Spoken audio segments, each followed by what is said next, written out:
Ova demokratija, čovječe, ja čekam da ova demokratija prođe. Ne mogu čekati da prođe ova demokratija.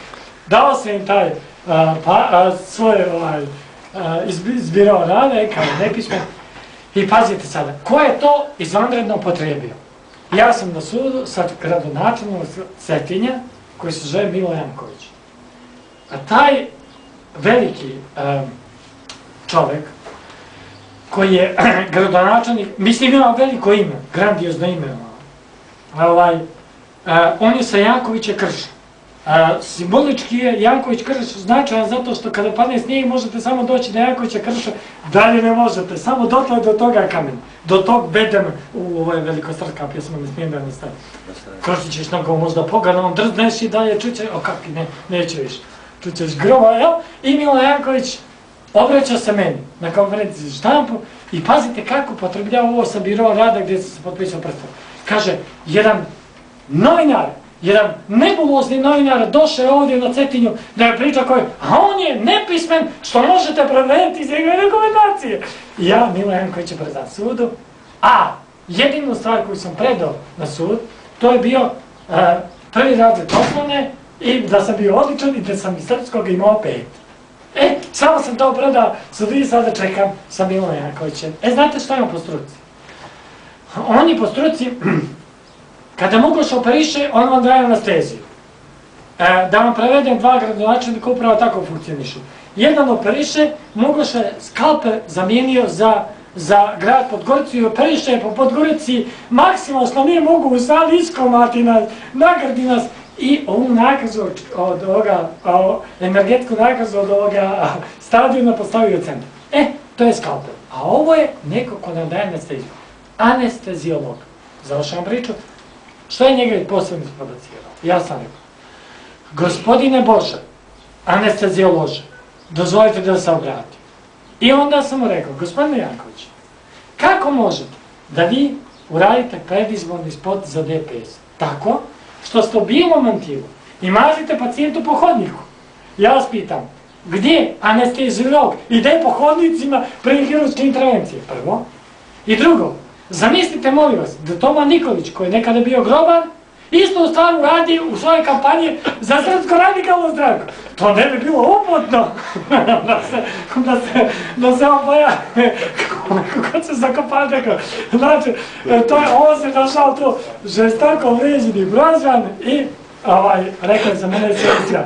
Ja sam za to odlučio, upoznajući ovaj sistem i nakazu koji je potrebao gospodin Đukanović i gospodin Sveto Marović, da vam na kraju kažem da sam radio u televiziji Budva, gdje je i Kočo Pavlović bio glavni odgovorni urednik kasnije.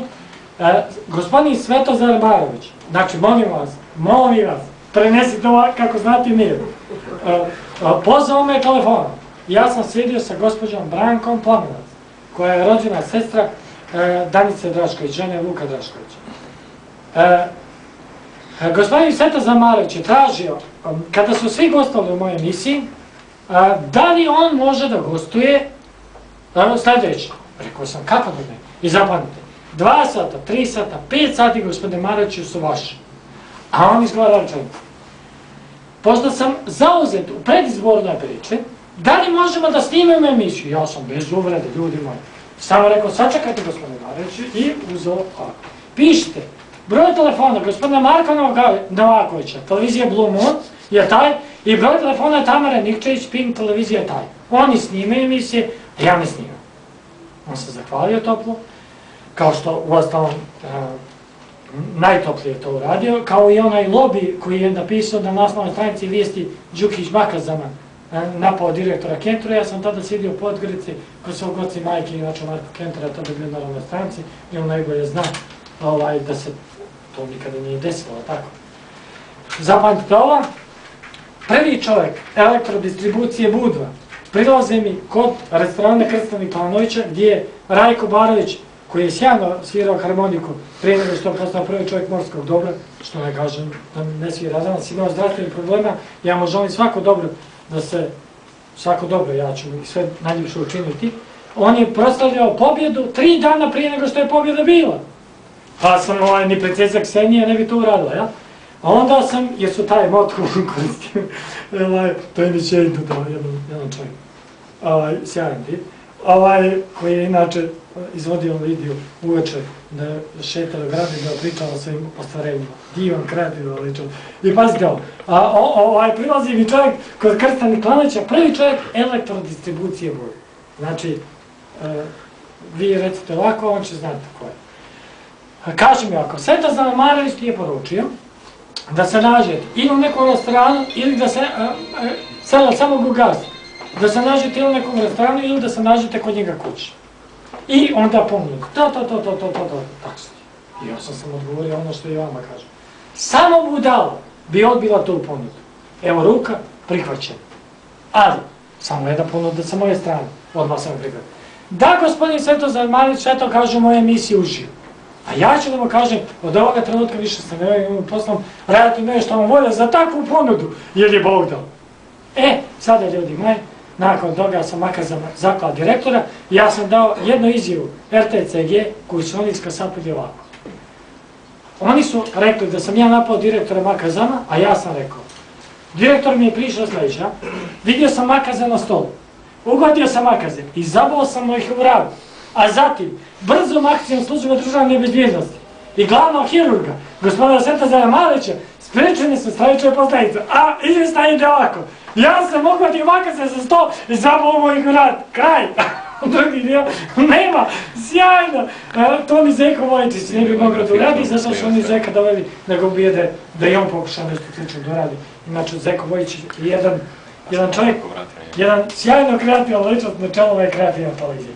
Završavam na današnji dan, kada se gasi Free Montenegro, kada se dobrovoljno povlači iz ove nakazne tvorevine koja se zove sistemom gospodina Đukanovića, otvara se novi Pikadili koji otvara Sito Rakovičić. U ime svih zaposlenih u televiziji Crne Gore čestitam gospodinu Rakovičeviću što je zajedno sa Goranom Četkovićem Čento koji se je spomenuo otvorio ovaj predivan lokal i pokazao kojim putem Crna Gora treba dalje da se kreće. Inače, gospodin Rakovičević je bio između ostalog i ministar za kulturu koji se izvinio Slavku Peroviću u Skupštini zbog toga što je Filip Vujanović, taj guru crnogorske politike, pročitao anonimno pismo Slavku Peroviću i u tom anonimnom pismu, pročitavši ga, izložio majku Slavka Perovića užasima od kojih ona umire za 24 sata. Sito je ona umrla. Sito se posle izvinio i taj Sito je posle došao od televizije Crne Gore i otvorio, kao što znate, Pikadili. Da je Pikadili u jednom, izvinjava se, ovo nemojte prenijeti, izvinjava se djevojkama i gospođama, da je Pikadili bio jedan trenutku Pikadili, ja ću to da vam potvrdim, jer tamo je ordinirao javni tužilac, koji je tamo primao, čije je obradanje u jednom trenutku bilo sjajno u aferi SČ, rekao je, pa ja imam 2 unuke. Ma njega obradanje nije začeo. Zamislite, Džeka Trbosika, koji kaže, ja imam sklesinu vjetru. Sve drage, strašno to. I u ime toga strašno stvari, završavam konferenciju za štampu, puno vam hvala za vaše prisustvo, što prenesete, što ne, da znate. Mi se pozdravimo sam. Ćao, ćao. Miško, molim te, sad, evo, mislim da vi